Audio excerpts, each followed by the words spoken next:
Women Who Run with the World by Clarissa Pinkola Estes. The Dark Man in Women's Dreams. The natural predator of the psyche is not only found in fairy tales, but also in dreams. There is a universal initiatory dream among women, one so common that it's remarkable if a woman has reached age 25 without having had such a dream. The dream usually causes women to jolt awake, striving and anxious. This is a pattern of the dream. The dreamer is alone, often in her own home. There are one or more prowler types outside in the dark. Frightened, she dials the emergency phone number for help. Suddenly, she realizes the prowler is inside the house with her, close to her. Perhaps she can feel his breath. Perhaps he is even touching her, and she cannot ring the emergency number. The dreamer awakes instantly, breathing gutturally, hard like a crazy drum. There is a strong physical aspect to having a dream of the dark man.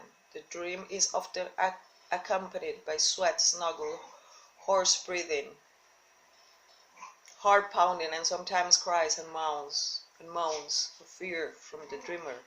We could say the dream maker has dispensed with subtle messages to the dreamer and now sends images which shake the neurological and anatomic nervous system of the dreamer, thereby communicating the urgency of the matter. The antagonists of this dark man dream are usually, in women's own words, terrorists, rapists, thugs, concentration camp Nazis, marauders, murderers, criminals, creeps, bad men, thieves. These are several levels to interpretation of such a dream, depending on the life circumstances and interior dramas surrounding the dreamer. For instance, often such a dream is a reliable indicator that a woman's consciousness, as in the case of a very young woman, is just beginning to gain awareness of the innate psychic predator. In other instances, the dreamer is a harbinger. The woman dreamer has just discovered or is about to discover and begin liberating a forgotten and captive function of her psyche. Under yet another circumstances, the dream is about an increasingly intolerable situation in the culture outside the dreamer's personal life, one in which she is being called either to fight or flee. First, let us understand the subjective ideas in this motif as applied to the personal and interior life of the dreamer. The dark man dream tells a woman what predicament she is facing. The dream tells about cruel attitude toward herself as personified by the thug in the dream. Like Bluebeard's wife, if the woman can consciously gain hold of the key question about this matter and answer it honestly, she can be set free. Then the mugger linkers and predators of the psyche will exert much less pressure on her. They will fall away to a distant layer of the unconscious. There she can deal with it conscientiously instead of in crisis. Then she can deal with them conscientiously instead of in crisis. The dark man in women's dreams appears when an initiation, a psychic change from one level of knowing and behavior to another more mature and more energetic level of knowledge and action is imminent. This dream occurs to the as yet to be initiated, as well as to those who are veterans of several rites of passage, for there is always more initiation. No matter how old a woman becomes, no matter how many years pass, she has yet more ages, stages, and more first times awaiting her. That is what initiation is all about. It creates an archway which one prepares to pass through a new matter of knowing and being. Dreams are portals, entrances, preparations, and practices for the next step in consciousness, the next stage in the individuation process. So, a woman might have a dream of the predator when her psychic circumstances are too quiescent or complacent. We could say that this occurs in order to raise the storm in the psyche so that some energetic work can be done. But also a dream like this affirms that a woman's life needs to change, that the woman dreamer has gotten caught in some hiatus or ennui as regards as a difficult choice, that she is reluctant to take the next step, go to the next distance, that she is shying away from wresting her own power. She's shying away from wresting her own power away from the predator, that she is not used to being acting, striving at full bore in all out capacity. Additionally, dark man dreams are also wake-up calls. They say, pay attention. Something has gone radically amiss in the outer world, in personal life, or in the outer collective culture. Classical psychological theory tends to, by absolute omission, split the human psyche away from relationship to the land on which humans live, away from knowledge of the cultural etiologies of malice and unrest, and also to severe psyche from the politics and policies which shapes the inner and outer lives of humans, as though that outer world were not just as surreal, not just a symbol landed, not just an impacting and imposing upon one's soul life as the inner deen. The land, the culture, and the politics in which one lives attribute every bit as much to the individual psychic landscape and are as valuable to consider in these slides as one's subjective milieu.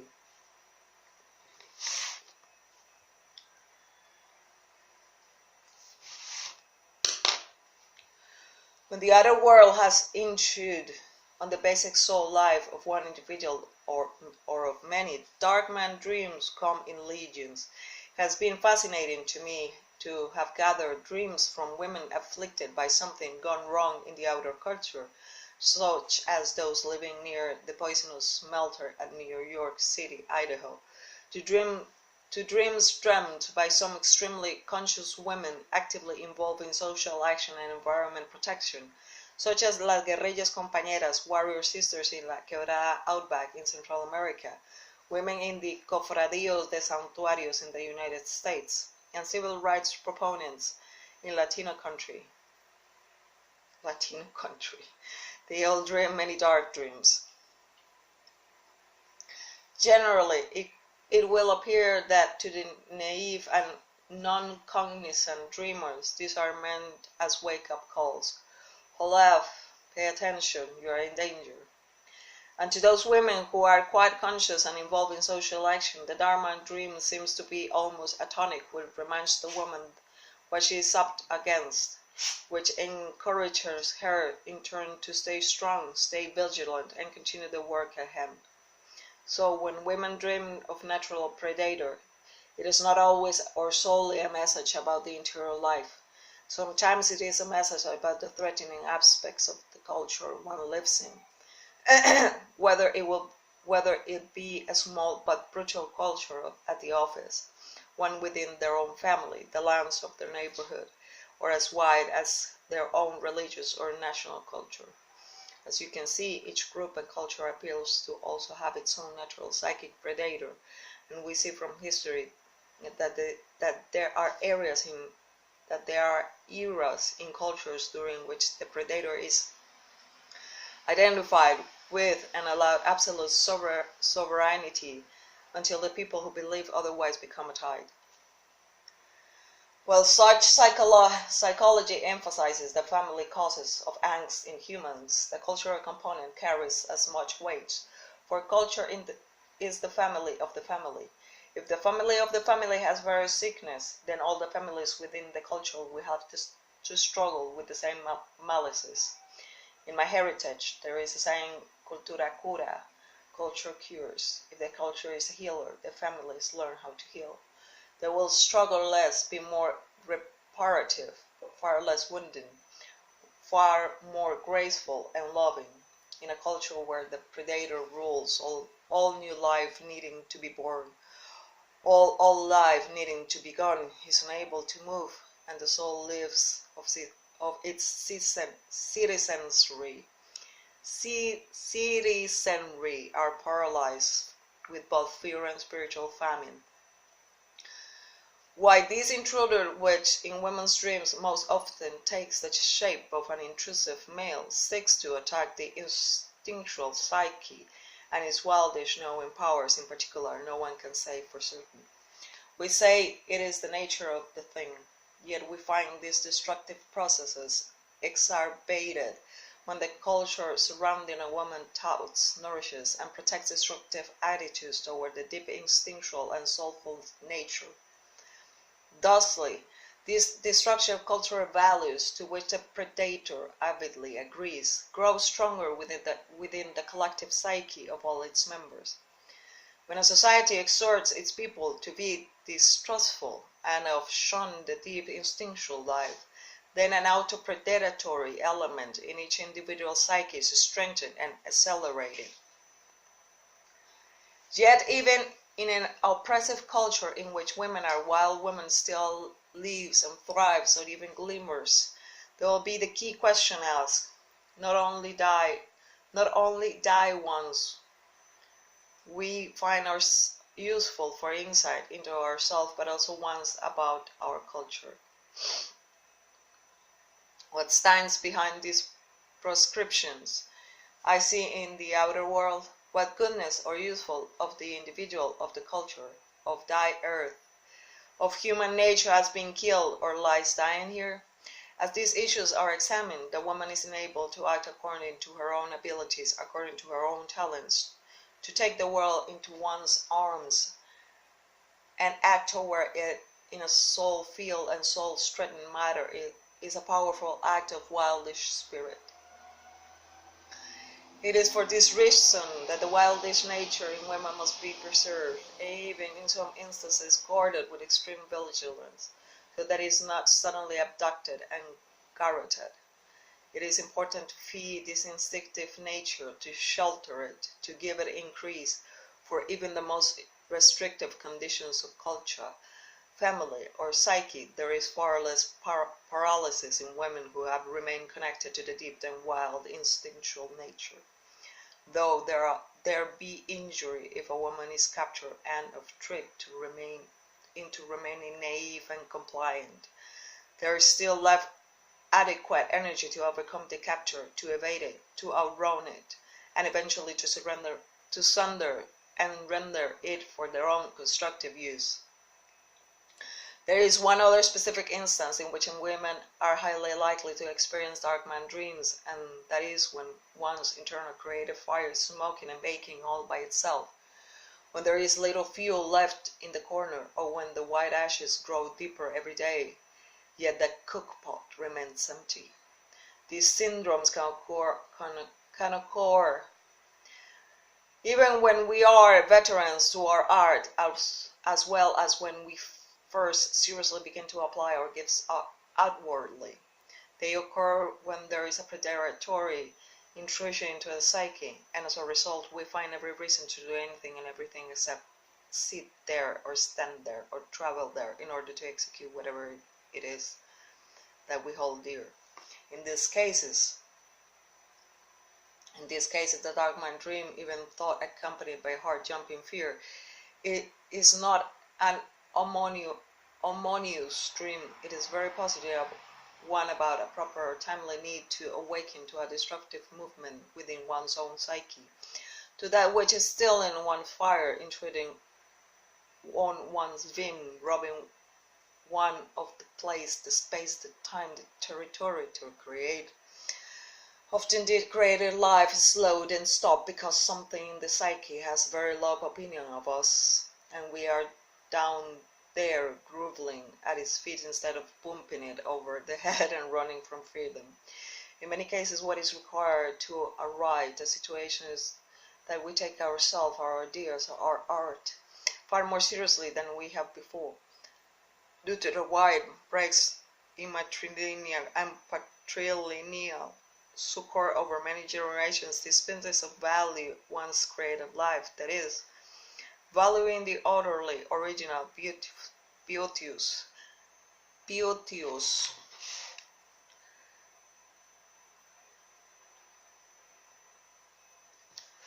and artful ideas and works which issue from the wildish soul has become a perennial issue for women. In my consulting room, I have watched as certain poets toss their pages of work into the sofa, as though the poetry were refused rather than treasured. I have seen artists bring their paintings to session, banging them against the door frame in their way in. I have seen the green gleam in women's eyes as they try to disguise their anger that others seemed able to create, and they themselves, for some reason, cannot. Have heard all the excuses that any woman might need help. I'm not talented, I'm not important, I'm not educated, I have no ideas. I don't know how, I don't know what, I don't know when. And the most scurrilous of all, I don't have time. I always want to shake them upside down until they repent and promise to never tell falsehoods again. But I don't have to shake them up, for the dark man in dreams will do that, and if not he, then another dream actor will. The dark man dream is a scary dream, and scary dreams are most often very good for creativity. They show the artist that what will happen to them if they allow themselves to be fired up into the talent derelicts. This dark man dream is often enough to scare a woman back into creating again. At the very least, she can create work which elucidates the dark man in her own dreams.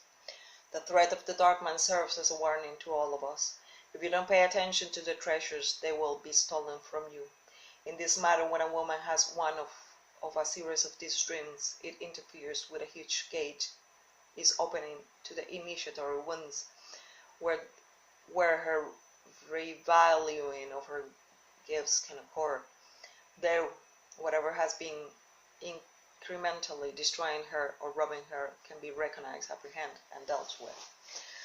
When a woman works to espy the predator of her own psyche, and she will acknowledge its presence and do necessary battle with it, the predator will move to a more isolated and unobstructed point of the psyche. But if the predator is ignored, it becomes increasingly and deeply hateful and jealous, with a desire to silence the woman forever.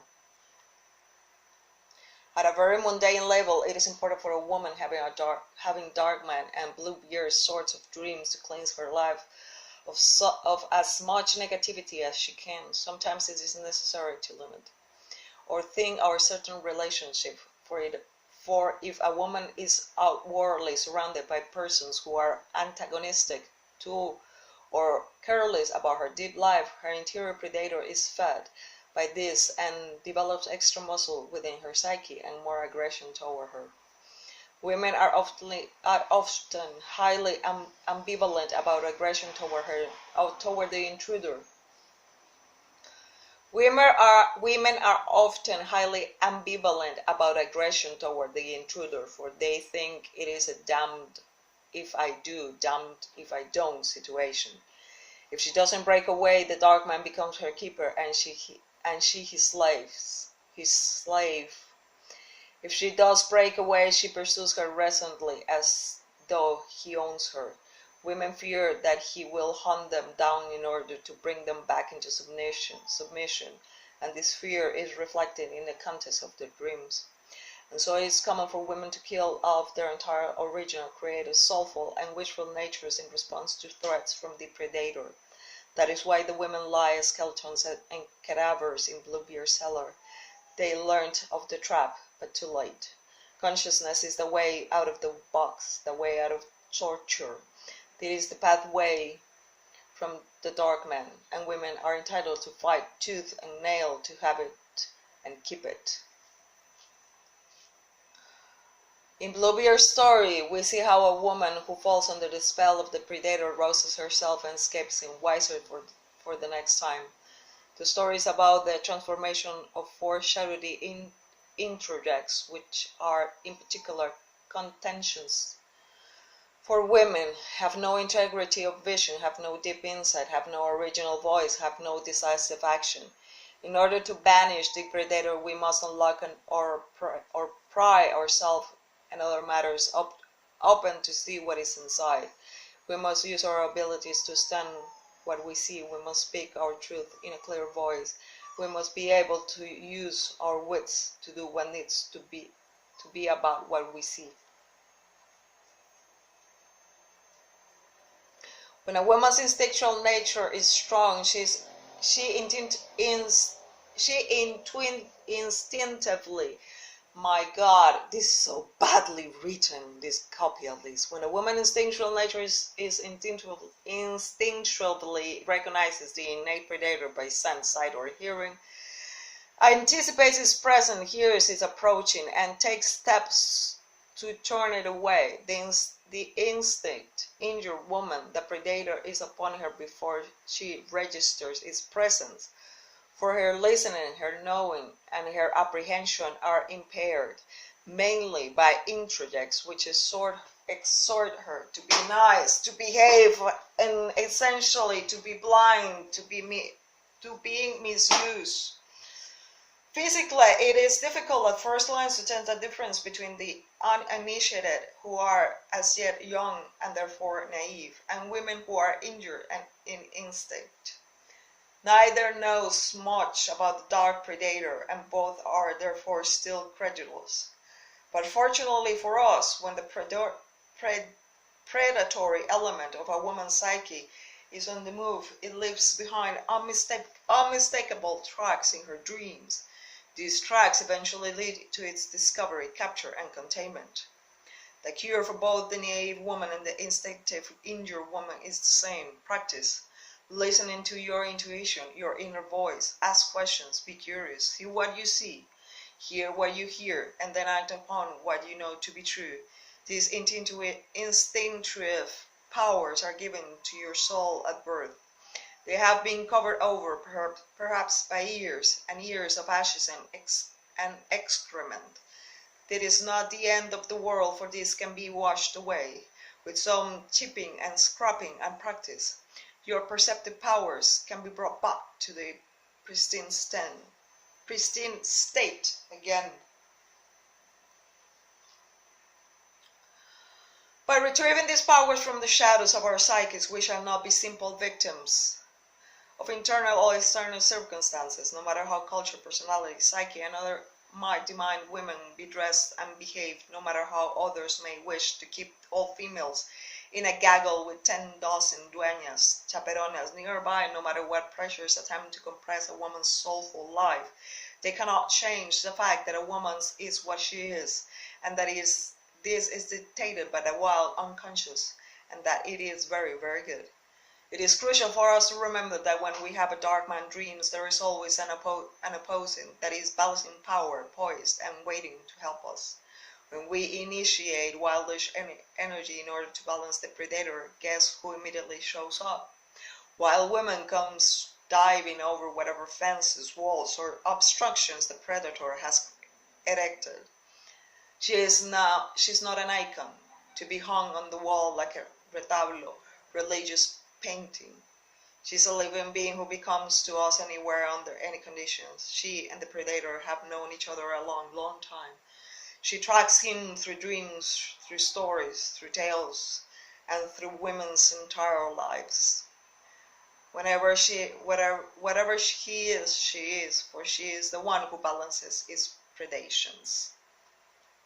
While woman teaches women what not to act nice about protecting their soulful life, the wildish nature knows that being sweet in these instances only makes the predator smile. When the soulful life is being threatened, it is not acceptable to draw the line and mean it. It is required. When a woman does this, her life cannot be interfered with for long, for she knows immediately what is wrong and can push the predator back where it belongs. She's no longer naive, she's no longer a mark or a target. And this is the medicine that causes the kid, the little one with the scroll work on top, to finally cease his bleeding.